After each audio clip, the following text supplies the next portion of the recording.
What is up guys, Wraec is here with a new video and today with a review of Natsu. We did a live stream today right at reset when they were released and tried to find out everything there is to know about Natsu and Lucy at that matter. In this video we're going to take a look at Natsu, uncover his secrets, we summoned him and upgrade him to Paragon 3. So went pretty deep into the summons for this guy, and I think he is fairly cool, but whether or not that is worth it and that is enough for you to summon him, that is a different story, and that is something we want to take a look at today. So let's start off with some gameplay before we go into the details. So here I just went ahead and made us a little bit of an AFK stage team. You can see we don't have a super big difference, 114 levels, so not super huge but still rather decent. Normal AFK stage battle with Natsu over here, and he has two modes that you can switch in between, which is really cool. The Lightning Fire Dragon mode, which we are in right now, stun focused, a little bit less damage, and then we have the Fire Dragon King mode, which is the full absolute damage mode. We are going to go with the stun focused mode, which is a little bit better in my opinion for AFK stage. So let's take a look at this. Natsu of course is a melee character. As such he doesn't really have a super big range and is relying on being able to run towards the enemy, which sometimes can be a problem. He's also a little bit squishy. CC teams work fairly well with him. He just barely survived in our Siren comp there. And you can see him do a really big amount of damage there nonetheless, getting 4 kills overall together with the Siren in the team. And Siren in general in the team with him is a rather nice choice, I have to say. 28 billion damage here, and you have to keep in mind that was the stun focused mode, not the damage focused mode. So how do you get this guy even? How do you obtain this hero? Because I mean, like, he is very cool. Well, the way to obtain them is in the Mystical House. The Mystical House now features something called Dimensional Call, which is an event that includes the new, well, not a hero, character NPC, Pandora, that explains to us that in her box there is a pathway to different dimensions, and from this now Fairy Tale was linked to us and Natsu and Lucy are available there. You can use dimensional rate-up letters to summon here. Fairy Tale Dimensional Invite and the Dimensional Invites are usable to summon for Natsu or Lucy, and you are also able to use gems at 300 diamonds per summon to summon both Lucy and Natsu. So if we were to summon right now, I don't have any dimensional invites anymore. We can click and it costs us 3000 diamonds. We can watch the animation one time because it is really cool, honestly. It's quite fancy. There we go. Do we get a copy? No, we don't. So it's the same chances actually as in the rate up. So you have a 3% consolidated rate and a base rate of 0.97 to get your Natsu and Lucy, and with the 40 pity timer. So exactly as you know it, basically, just that you can't use the normal rate up letters in there. Those are unavailable for the Dimensional Call. One thing to keep in mind and that I want to point out is that there is a little bit of a red note here that tells you that all unused dimensional invites will be converted to 100 diamonds each, and in all likelihood you wouldn't want that. So keep that in mind. Other sources for those dimensional invites include the trolley, where they included some new limited bundles. We bought those for the stream. Those include a ton of copies. Keep in mind, like, from the order that you are supposed to buy them or that they are worth it, it's probably the first one here is the most valuable one for 98 Dragon Crystals.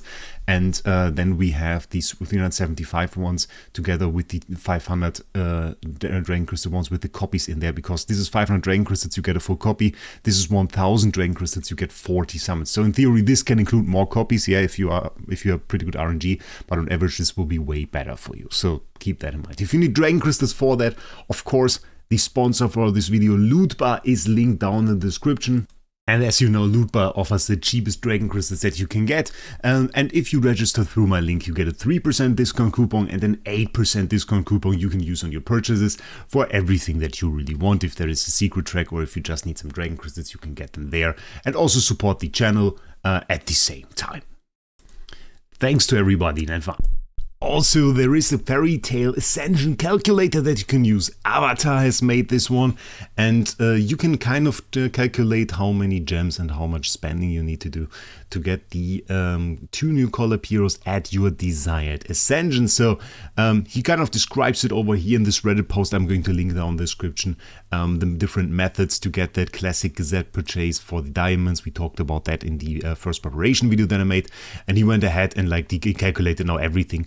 The first version that I didn't include any of the packs. He went much more in depth and calculated everything. We can kind of scroll over his post here a little bit, and you can see the details there with the packs, with the other packs, and then he made this all into a calculator. By the way, it's a very small link, so I kind of going to show you that. There it is. The link online calculator brings you to this, the Fairy Tale Ascension calculator, where you can put everything in that you need to know, and it will give you a detailed overview on how much you need to spend, how many gems you need to get to your desired Ascension. First, and then of course we have the new event Fairy Sonata in there. You can also obtain the limited dimensional recruits. They are right here, so is another option to get them. On top of that, this is your main source for Lucy, because if you didn't know, Lucy can be summoned to Mythic Plus for free in this event, as this event will give you enough copies for her. So that is pretty great. Back to Natsu. Well, to really analyze this copy and really analyze everything about this first, we have to take a little bit of a look at the current, well, meta at the current season as well, because one thing that is new about this is of course that this is a dimensional hero. They are displayed here as their own faction, and they work as such. So they are really their own faction, and they are not comparable to, for example, Hypogean, Celestial. What do I mean by that? So let's take a look at this situation. We have 2 Lightbearer heroes on the board, we have 1 dimensional hero, and this grants us no faction bonus at all. If this was a Celestial hero or a Hypogean, you can see the faction bonus would be active and would count as 3 heroes of the same faction on the board. So that is not the case for dimensional heroes. In fact, they are their own faction. So if we place Lucy and Natsu together on the board, my Natsu suddenly got lost, that is also a faction. That would be the dimensional faction. So right now they are a little bit weaker in that regard than Celestial and Hypogean, so they don't really add to the faction bonus. In fact, as long as you don't go for the dimensional faction bonus, you will always be -1 basically on your bonus, because like if you made the team with 4 Graveborn heroes, well, that's a 4-piece faction. That can never be a 5-piece faction as long as you put a dimensional hero in there. The only way that you can get like a 5-piece faction skill out of that would be, of course, if you were to go for a Celestial Hypogean hero. With that, you can still get to the 5-star with a dimensional hero in the team. So that is already a little bit of the problem. The next problem that we find is that we don't really have a faction skill for dimensional heroes. Makes sense, there are only 2 to activate a faction skill. We would need 3 heroes. So that again is a little bit of a problem. So why is that a problem? Let's see, we are right here in PvP fighting Brownie's team, and I built a Wilder Cheese comp. We have a Siren in here to, for example, counter the enemy artifact, and then we want to activate the Wilder tile. So what does this leave us with? We have 1 slot next to our dimensional hero that can be from another faction. I choose Siren for that slot. The other 3 heroes have to be from the Wilder faction, otherwise we can't activate our Wilder skill. And this actually makes it a little bit harder for us to build this team, because one meta choice for a Wilder comp was during that time that we choose Scalita, for example. Right now I can't put this on this team without skipping out on Siren. I have the choice between Siren and Scalita, and if I decide that I do not want Siren, well, then I can still use a Wilder hero. Of course, I could use my Lily May and activate the skill, but the point is that once you place a dimensional hero in your team, 75% of the rest of the heroes need to be from the Wilder faction or the respective faction you want to activate the faction skill from to have any chance at actually using a faction skill. And this is a problem. This is actually quite difficult and is quite annoying, because it really doesn't allow us a lot of flexibility with the hero swaps, which brings me to the point that I may see some changes to this system in the next season, honestly, because it is a very huge disadvantage for the dimensional heroes. But now that we are already in PvP, what can we actually do here? Well, of course, we have the selection once again between the damage style and the stun style. Let's use the stun for now. And I think we can just go ahead with this team, even though we have a pretty severe Paragon disadvantage. Let's just try that out and let's see what works there. So essentially what we want to get is we want to get the kill there with our Natsu. If we get the kills with our Natsu, that would be rather great, because it would allow us to actually nuke the enemy we want to get the ult off. So we can try once with this team and maybe just the stun one, and then we will see what happens when we kind of switch that up. So right now we have stun over here. What we get from stun and what is really nice, we get blocked HP, and this is an ability that we kind of have to take more of a look at, because it is a rather interesting and rather strong ability. And we got absolutely crushed by this team. So right here, not really a chance against Athalia. We can switch up the team a little bit, go for what we had before, because that kind of works a little bit better than the comp that we have right here. So let's switch this up again, put the Siren back in there, because we saw the synergy before. Siren together with Natsu, that is a kind of a very, very good comp. So let's see, next attempt, again with the stun ult. We see he runs to the first enemy that he meets there, which in this situation, well, sadly was a tank. So that makes it kind of hard for him to the rest of the team. Once he gets his ult off, he honestly quite nukes. The problem is there are other heroes that can nuke a little bit faster than him. In this situation against this team, Athalia really always wins, and that is kind of sad. We can also try the other ult to get a little bit of a comparison there. And the thing about this is we have to take a look at what the PvP meta at the moment is. Well, the PvP meta is fast. It is about providing damage very, very fast, hitting the enemy hard, very, very swiftly. The hero that currently excels at doing that is really Athalia. Athalia is the #1 hero for hitting the enemy super hard, super fast. We get a second ult off this time, so that is very, very cool. Let's see. And we got absolutely nuked because Athalia targets us. But look at that. Look at how close we are actually. Can we win? If that Hogan doesn't survive, we can actually win. But he got the shield. I don't think she can kill him. Ah, oh, that's probably the closest attempt. That is a lance. Oh, we get another ult? Can we get another ult? Oh, wait. That's actually exciting. Come on, Tazi! Oh, that is crazy.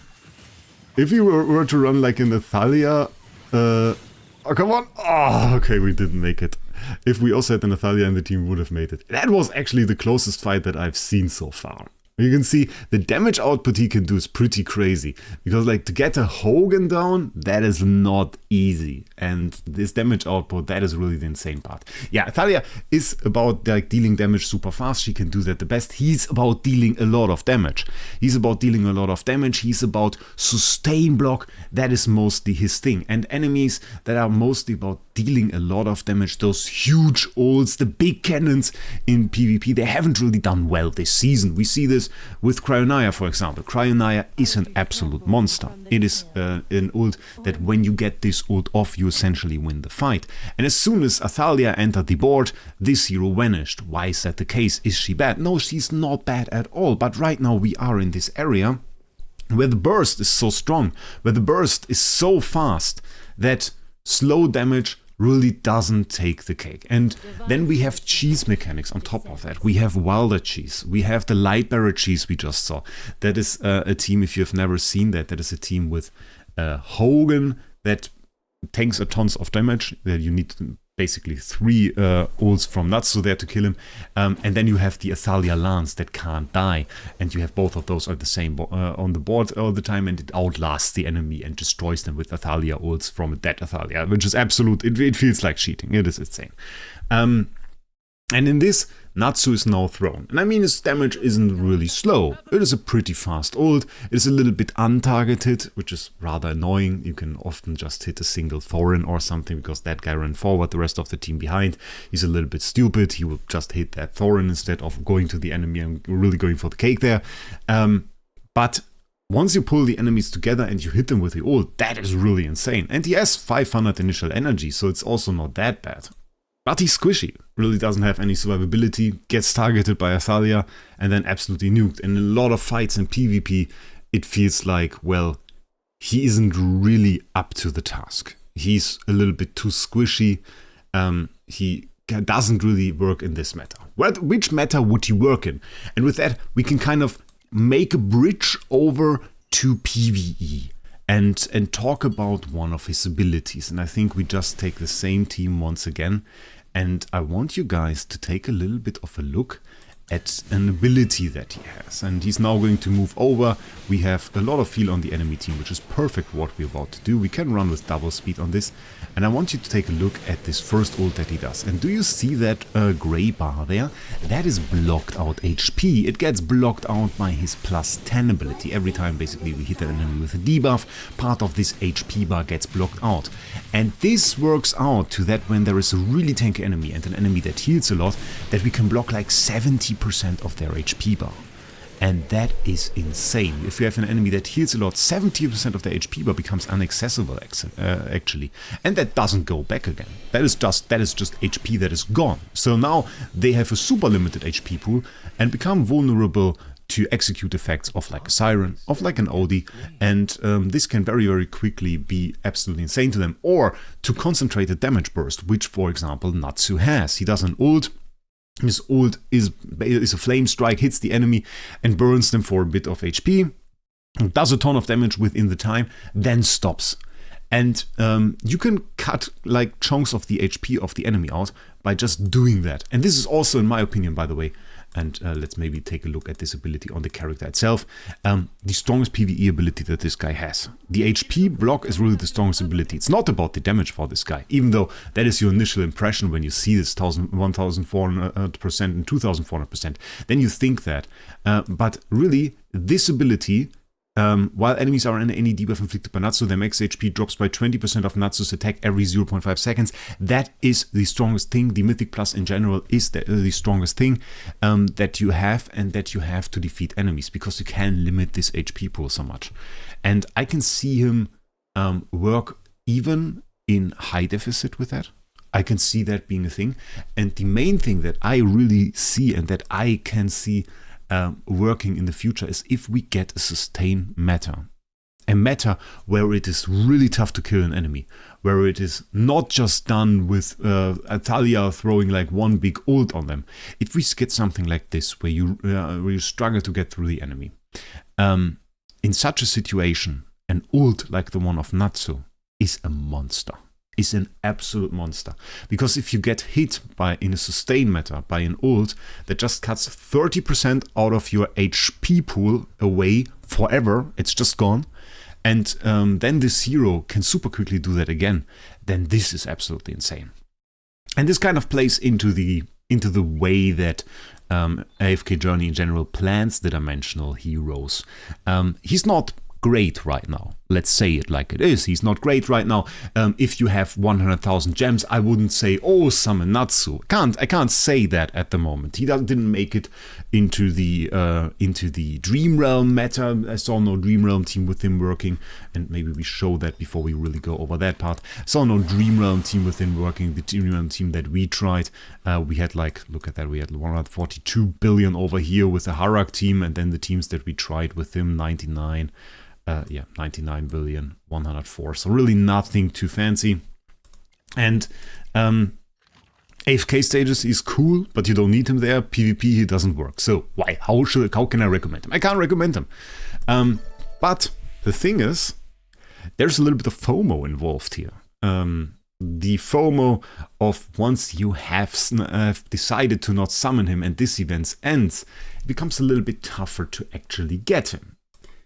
And where some people were afraid that those heroes might not be available at all because we lacked that information, AFK Journey seems to plan a system of dimensional hero rental. It is described very, very basically here as you can spend diamonds to send a rental request to a friend or fellow guild member who owns the dimensional hero. If they accept, the rental goes through and then you get it for 1 month.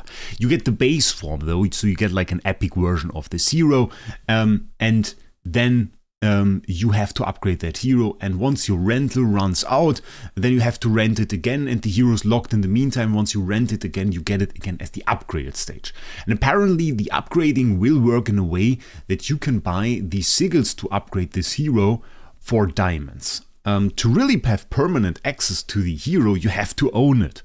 And that means there is a very big advantage to just having at least 1 copy of this hero, as far as we understand the rental system right now, because you have to see it is described just like this. It has very clear holes at the moment in how it is, how it works. There are questions open, and I guess this is also the reason they haven't really answered it. They have this general idea of how they want to make this work and haven't really worked out the details yet. And I think at a later point we're going to see this full system in play, and then we have an idea. And this, once again, is something I don't really like, because, well, I like to kind of plan my moves, plan the strategy that I want to approach this game at, and then I can say, okay, this is the way I want to go for. Right now, my best guess is that you really want to have a copy of the hero. And you really want to go ahead, do the event to get you Lucy, then you're set on her, and then maybe use the dimensional invites to summon for Natsu and get 1 copy of him so that you have a copy of each. And then, to my understanding, you wouldn't need to rent them. And then you can enhance them later on with gems if that is the case. But let's take a look at a situation if you don't do that, if you're not active in this event, because this is also a very interesting situation. Let's say you weren't active in this event, and now it is 1 season later, it is 2 seasons later maybe, I don't know. And suddenly we have this sustain matter I described. What's then? Well, then you are in a situation that you really have to rent out Natsu from another player, have to slowly upgrade them with gems, and otherwise you really can't fight the sustain meta, or you wouldn't have like a meta hero to get that. It is a very hard to get hero, it seems, and I think that is also really what they are playing in. It is not that good to have Natsu right now, but it is very bad possibly to not have Natsu in the future, and then it's tough to get. So that is the point where we are staying at the moment. And as I said, my recommendation is, well, get at least a copy. Get at least a copy. If you are a whale and you also summon for Shamira and you have like everything, and summoning for Shamira seems like a smart move, at least the Mythic, at least the Supreme Plus you probably want, then you can go for Natsu. I also reckon, by the way, and that is something that I haven't shown yet, I should probably do so, I also reckon, by the way, he will be pretty good in Ravage Drum. Because we have him in Ravage Drum. Ravage Drum is live right now. Haven't really done a video yet. Haven't really looked at it right now here. But Mr. Natsu and Miss Lucy are actually in here. We have the available heroes. You can see over there. There is Natsu. And then we have the Sylvan Squad with Lucy. So both of them are usable in there. And I reckon Natsu is going to do very well. So if you want to get to the top places, might just not be a choice. Whether you go for Natsu or not, then you probably will want to, and at that point then at least Supreme Plus, I guess. So yeah, that is my thought on Natsu. We are going to do another video on Lucy, because for her the situation is a little bit different. Overall, I hope you enjoyed this video. There will once again be 10 codes down in a pinned comment that you can check out and get yourself a few free gems that I won in the AFK Journey Creator Tournament. By the way, if you haven't seen that, me together with Puzzle versus Turtlelegs and Zebo was a great fight. We had a lot of fun. It is on the AFK Journey channel. Pretty cool. And I already spoiled, well, we won.